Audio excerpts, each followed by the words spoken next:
Hello, everybody. Welcome along. My name is Benjamin Bloom. This is the Benjamin Bloom Football Channel. Please leave your bias at the door and join us for Dearly Departed Round 16. A look back at the most recent run of Premier League games for our dearly departed clubs, the ones I covered down in the Championship, who are now plying their trade somewhere in the Premier League, although we do have the entire bottom three at the moment. Fingers crossed that may change. We are, of course, talking about Sheffield United, Aston Villa, Leeds, West Brom and Fulham are our clubs. And bit of a punctuated game week, this one, with the Amazon coverage spreading it out and the COVID issues, which is going to take care of one of our games. And we also had a dearly departed derby. So I only have a few games to talk to you about. Often we have five, not this time. Let's just say thank you quickly to Coyle, our dearly departed fan sponsor, dearly departed also known as Ben. Couldn't bear to lose us. Of course I could not. Jay, thank you to Jay. You can get involved over on Patreon if you want to be a fan sponsor on one of our shows. Here are our dearly departed results. And as you can see, the two postponements there does affect one of our games. So, let's go through from the top. Crystal Palace 1, Leicester 1. Our first dearly departed game is Chelsea 1, Aston Villa 1. Then another postponement, that one 4 hours, I think, before kickoff. Everton versus Man City postponed. Brighton 0, Arsenal 1. Would you believe that's bad news for our two higher dearly departed, but good news for our bottom three teams there. Brighton losing. Burnley 1, Sheffield United 0 is our second game, and the Blades lose again. Southampton 0, West Ham 0, West Brom 0, Leeds 5. West Brom 0, Leeds 5. Our dearly departed derby there. I'll say it twice. A huge scoreline and victory for Leeds there. Manchester United 1, Wolves 0. And our final dearly departed game was postponed 3 hours ahead of kickoff. Tottenham were due to host Fulham. It didn't happen. Some COVID issues there. Newcastle 0, Liverpool 0 was the final Premier League game. So let's get into it. And we can enjoy talking about Chelsea 1, Aston Villa 1.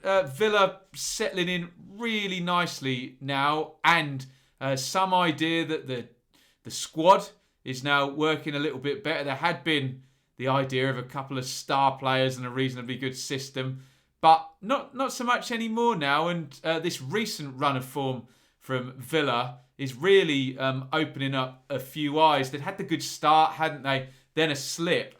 But now regaining some form, and another decent point here away at Frank Lampard's Chelsea. And there is Frank Lampard's Chelsea team. Mendy in goal. Azpilicueta, Christensen, Rudiger, Chilwell across the back. Mount, Jorginho, Kante across the middle. Hudson-Odoi, Giroud and Pulisic across the front. Your Villa team, again, slightly patched up, but these guys coming in are doing a really grand job. Martinez in goal, Cash and Target, the fullbacks. So those three have been throughout. Konsa has been out and unable to continue his partnership with Mings. Konsa returns, but Mings is suspended after his red card in the game against Palace. Hauser has come in and done well. I think he scored a couple of goals as well, hasn't he? So people stepping up off the bench. Douglas Luiz, John McGinn. That's the same as it ever was. Traore, Grealish, El Ghazi. Both Traore and El Ghazi stepping up to help Captain Jack in the absence of Barkley and Watkins up front. That is working all very, very nicely. Let's have a look at the stills we've got. 1-1 draw, this one. That is, it's a bit blurry because it's whipped in from the left by Ben Chilwell. You can see number 21. And Giroud on the near post. It's a really good header, actually, because there's not that big a gap. Martinez just positioning himself. Giroud, he's so good between the posts. Physical presence, good finisher, especially with the head. World Cup winner, isn't he? And he nods it downwards, really good power, and gives Chelsea the lead in this one. And here we go. Let's leave our Grealish derangement syndrome at the draw here. By that, I mean the Jack tends to bring out the most extreme of opinions. So we'll try and call this incident for what it is. That is Grealish and Christensen. Grealish gets there first and draws the foul. Now, use whatever language you're comfortable with. He nicks the ball past him. He leaves his left foot in to make sure that there is contact and goes down. And if you do watch the referee, wins the foul. The ref gives the advantage. Now, unfortunately here, both players then go down. Grealish goes down. Again, use whatever word you're comfortable with. But we do know if you don't go down, more often than not, you don't get the decision. Referees do not stand up for players who stay on their feet. And people get very fed up of Grealish. But you don't go down, nobody talks about it. So both players go down. And the idea is that Christensen's been hurt by the collision. The ball then is cleared. El Ghazi can't do anything with it. Drops out of the sky. Grealish pops up and Christian stays down. Grealish plays it wide. It's crossed into the box and there is Anwar El Ghazi to knock it in. Now, obviously, uproar. And let's be honest, uproar because it's Grealish and the Grealish derangement syndrome does kick in. So, the referee in the first instance gave a foul against Christensen, who then stays down. Now, if you injure yourself in the act of committing a foul, then unless it's a head injury, the game does not stop. And players have been told not to kick the ball out, etc., let the ref go, and the game will only be stopped for a head injury. Christensen is not down holding his head. Therefore, I don't think there's anything amiss really here. The only thing that's irking people is that Grealish went down and then when the ball came back to him, he jumped up. Check a game between Norwich, I think, and Birmingham earlier in the season. Todd Cantwell does exactly the same thing, goes down in the box and nearly scores. The ball comes back and he jumps up. There's nothing wrong with this, I have to say. I suppose in the spirit of the game, and unless they write something in that says it's ungentlemanly conduct to go from being down injured to then immediately jump up and try and play the ball, maybe they will one day. Maybe that would be a good thing to do. So basically, you're saying if you are going to go down and you're not hurt, you can't have it both ways. You can't go down, not be hurt, and then all of a sudden jump up and join in with the game again. You're either down or you're up. Do you know what I mean? And if you're not hurt, don't go down, I guess. So in terms of the laws and everything, nothing really wrong with this. Obviously, it annoys fans because it very much says when a player jumps up from being down, it says, well, they clearly weren't hurt. But hey, not every player that goes down has to be mortally injured and hurt. They could have just been tripped up. So there you go. Perhaps something in the laws to say that it is. I don't think it should be a foul infraction, jumping up. But I don't know what wording they would use. Unsporting conduct or what's the one they use? Trying to fool the referee. There's a word for it or what have you. So I don't know. But in terms of anything wrong with the goal, no, nothing really. And Grealish derangement syndrome reigns supreme. But hey, he loves the drama, doesn't he, old Jack? There is John McGinn hitting the crossbar there. Look, Mendy is kind of crouched down, beaten. McGinn's falling on his back, way out there, 25 yards out. Hits the bar left-footed, and look how close that is from Chilwell at the end. Mid-dive there, Martinez. That's curling inwards and just flies past the post. 1-1. There's your numbers. 63-37 to Villa to Chelsea on the possession. 16 shots to 10, 5-2 on target, 11 corners to 4, one big chance apiece. Villa will be happy with that, won't they? Given those numbers, they'll be happy to come away with the point. Looking at the form as well, they've been in great form. They've won the previous games 3-0, so you can't say fairer than that. 3 goals and a clean sheet in the last 2 games. And the defensive work is fantastic. 4 clean sheets on the trot before this one. And I'd mentioned earlier on in the show the 3 defeats in 4 down there. And they seem to have weathered this really well. And that is now 11 points in the last 5 games, which is excellent. Manchester United next. So, interesting test there for Aston Villa, and we'll see how they go with that one. So, I think Villa looking really, really good. I don't know how far Barkley is off. I guess Mings, because it was 2 yellows, will be back. So you'll now have basically everyone back, possibly other than Barkley. And, of course, El Ghazi is on fire, really. I think he scored 4 or 5 goals since he's come into the team as well. So all looking really good for Villa coming into the new year. It was Chelsea 1, Villa 1. Get your thoughts in the comments.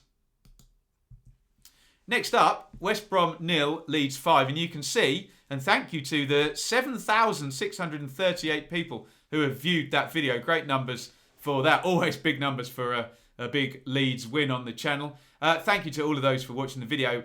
And with that being said, I have spoken about this game for 20 minutes. So I'll just go briefly. If you want to know detailed stuff on the team selections and what happened in the game and a look at the goals, go and check out that video there. Elsewhere on the channel, shouldn't be too hard to find. There are the numbers in this one. It's a big defeat for West Brom, one of our dearly departed, and a big win for Leeds. Lots of narratives playing into this one. Obviously, they're coming off the back of this 6-2, and they've now basically won 3 games in 4, Leeds. So the 6-2 at Manchester United is part of their best run of the season now, with the 9 points across the 4 games. Brilliant stuff. No centre-halves at all. Koch, Llorente, Cooper, all injured. Someone pointed out to me as well, Brady essentially is a centre-half as well. Ayling's in there and Struick. So great stuff. Really, really great stuff from Leeds. The goals were great. The intensity and the speed of the attacks as ever.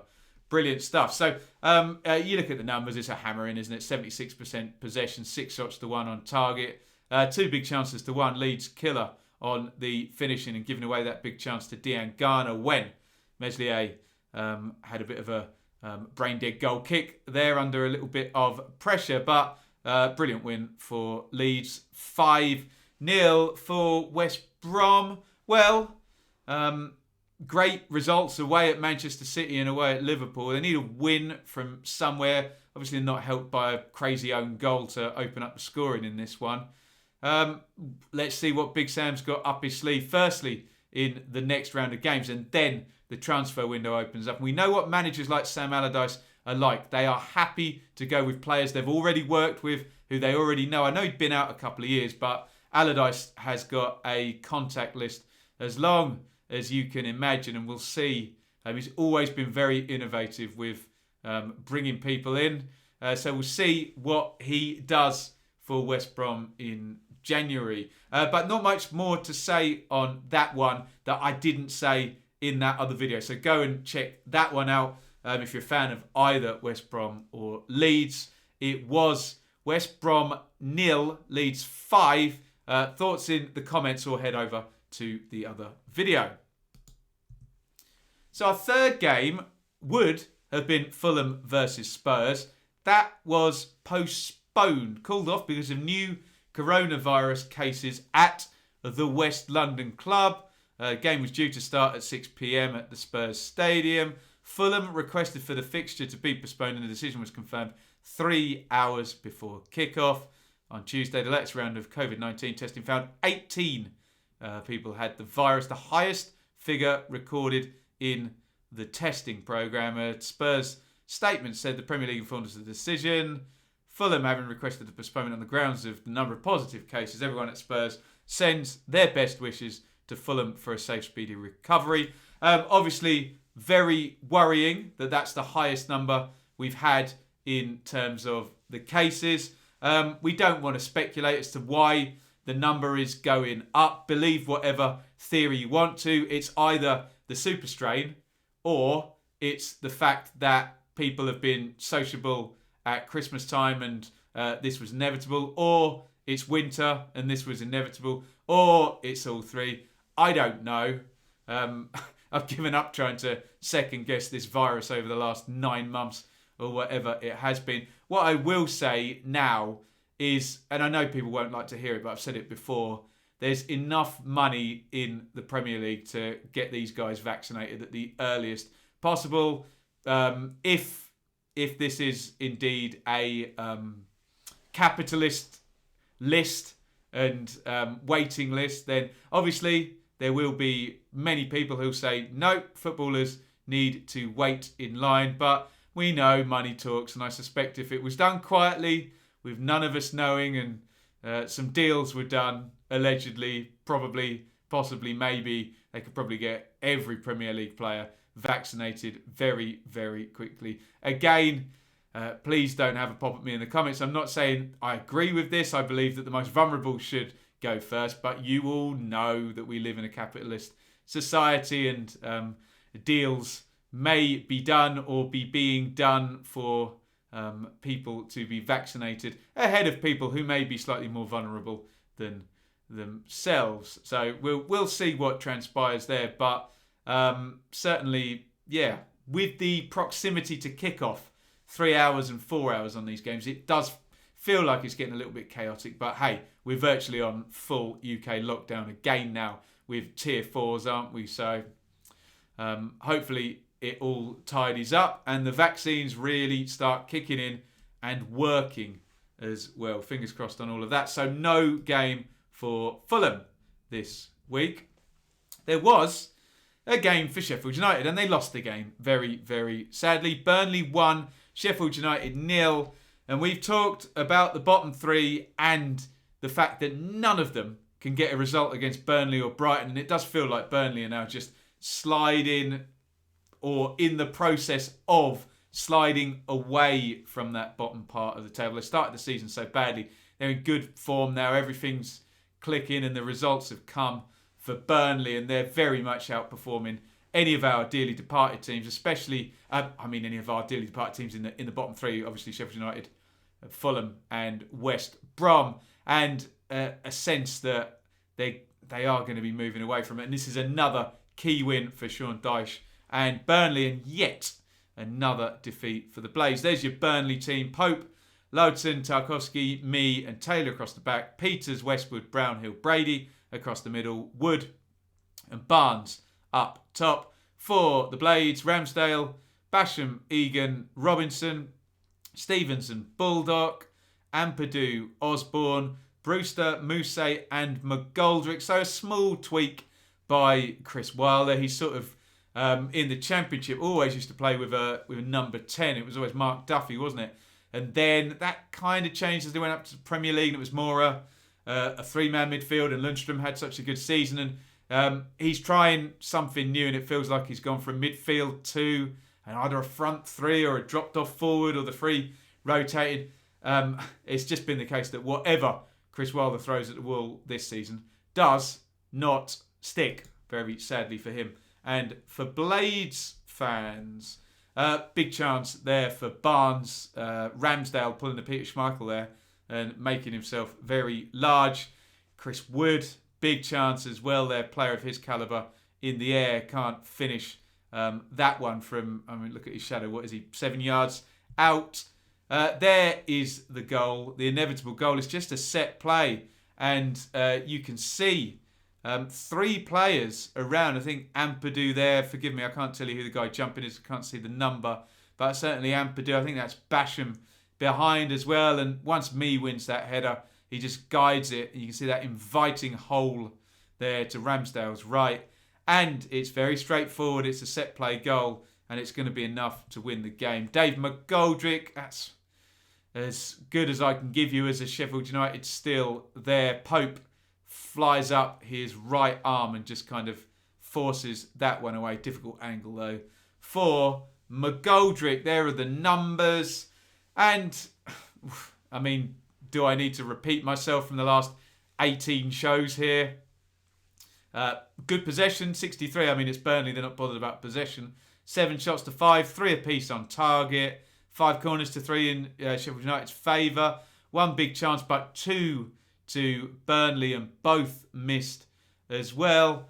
And rinse, repeat. Tight game, fine margins, blah, blah, blah. Chris Wilder's fed up of hearing it. I'm sure you're fed up of hearing it on the show. But whatever he tries isn't working. And perhaps the only thing they've got left now is a little bit of a shake-up in terms of January and maybe a couple of players in, maybe a Hail Mary on a couple of players. Although, do you get to the point, if you're the ownership, of saying, well, look, we'll take our chances with the parachute money and not selling too many, and we're not going to give you 10 million quid or 20 million quid or whatever it is that they would likely spend in this transfer window. If not, they're just basically waiting for Jack O'Connell to come back and sand a burger, and hate to say it, hoping for the best, and the best not happening this season at all. And Burnley moving away. We'll look at the table in a minute. Get your comments in. Sheffield United, Burnley won. Sheffield United nil. Get your comments in below. And there is the table. So we'll just move away from the bottom three first and look up at 5th position. Aston Villa for the dearly departed in the top 5 with, as I said, 11 points from the last 5 games. 26 for the season, which puts them 7 points off the top with 2 games in hand. Unbelievable scenes. Brilliant stuff from Villa. I'm sure any Villa fan would have accepted anything above 15th, I reckon, given how close it was last season. But it's kind of jumped the shark a little bit. And look at some of the teams there above. Chelsea, Tottenham, Man City, the 3 below them. So, I mean, immediately you can kind of see that it will be hard to finish that high. But it's a great job for Villa so far this season. And if they can get Barkley back on the pitch, or God forbid, even signed during the January transfer window, could get even better for the Claret and Blues. Leeds, excellent. 3 wins in 4, up to 11th position, which terrific. Look down as well, 12 points above the relegation zone. Remember the injuries that they've got, especially at centre half.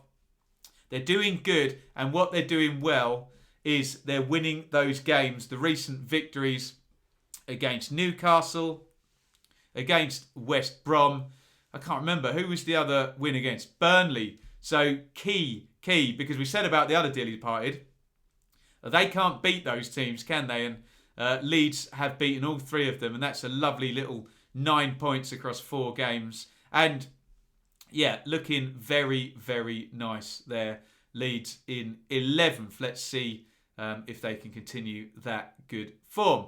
Which then takes us down to the bottom 3. Fulham, well, the line is trending upwards. Now a game in hand. Not really ever helpful having game in hands at the bottom when the form's not great, is it? But of our teams in the bottom 3, they look the most equipped right now to have a push at Brighton. And you can see Burnley have now opened up a 5-point gap. Burnley, 10 points in the last 5. Very decent as well. For West Brom, only the 1 win. They are 5 points adrift, and they need a big Sam rabbit out of the hat in January. They've got to go all in on Allardyce here, haven't they? There wasn't any point bringing him in if they're not going to let him firstly implement his style and buy into that, the players, and secondly, if they're not going to give him any players, then the change seems a bit odd. So we'll see what they do in January. Fingers crossed for the Baggies. And Sheffield United, yeah, just feels like a hopeless case. We do the maths every single week. There are now 22 games to go. So if you're looking at 1 point per game to stay up, 38 would be your total. And Blades are 36 short of that 38. So you're looking at 36 points across the 22 games. It's already starting to look like, to stay up, they're going to need the form of a sort of, well, they finished 9th last season, a sort of an 8th or 9th place team for the remainder of the season. And you've got to hope that someone gets sucked into it, that someone goes on a winless run, the like of what West Brom and Sheffield United have had themselves this season. With all of that being said, that's our dearly departed show. Thank you again to Jay, our fan sponsor there, Jay Coyle, dearly departed, also known as Ben Couldn't Bear to Lose Us. Sorry, only 3 games to talk about here. Again, if you want to hear me wax lyrical about Leeds winning 5-0, go to the other video there, and obviously the Fulham game getting suspended. Thank you. A big thank you at the end of the year, New Year's Eve today. Thank you for staying with me. Obviously, I had the experience in previous seasons of covering these teams, building up good subscriber bases and letting them go when the teams went up to the Premier League. This has been great. Thank you so much for the interaction through the year and sticking with me and the channel and just picking out those shows that were the dearly departed. And we do still have Villa, Leeds, West Brom, Fulham, Sheffield United fans tuning into my championship stuff as well. So it's a big thank you. Who knows who the dearly departed will be next season, but the show's been a rip-roaring success, I have to say. And I thank each and every one of you who has been watching it. And a quick plug, if you do want this channel to go on to greater things, please consider Patreon subscription there. Patreon exclusive videos over on the channel. My quick pre-seed short versions of these reviews come straight away. So there's Q&As and Patreon only vlogs. And you get to support what I'm doing whilst, like the rest of the world, I can't earn any money elsewhere. So do consider that. And it's a big thank you and a happy new year to all fans of Sheffield United, Aston Villa, Leeds, West Brom and Fulham. It's been great to still cover you guys, and long may it continue. Thank you very much for watching. This is the last Dearly Departed show of 2020. Have a happy new year. It can't get any worse. What's that Beatles song's getting better all the time? Couldn't get much worse. Yeah, that's the fingers crossed for me. And quoting Lennon and McCartney to end the show, it's a big over and out. Thank you so much for watching. If you enjoyed this video, please hit the like button to see more videos from this channel. Hit the subscribe button and to be notified every time we upload. Ring the bell for those notifications to come through on your device. If you really want to support the channel and me as a content creator, I will be eternally grateful if you head over to the merch store and grab something, or support over on Patreon, patreon.com/Benjamin Bloom. Thank you for your time. Go and watch another video.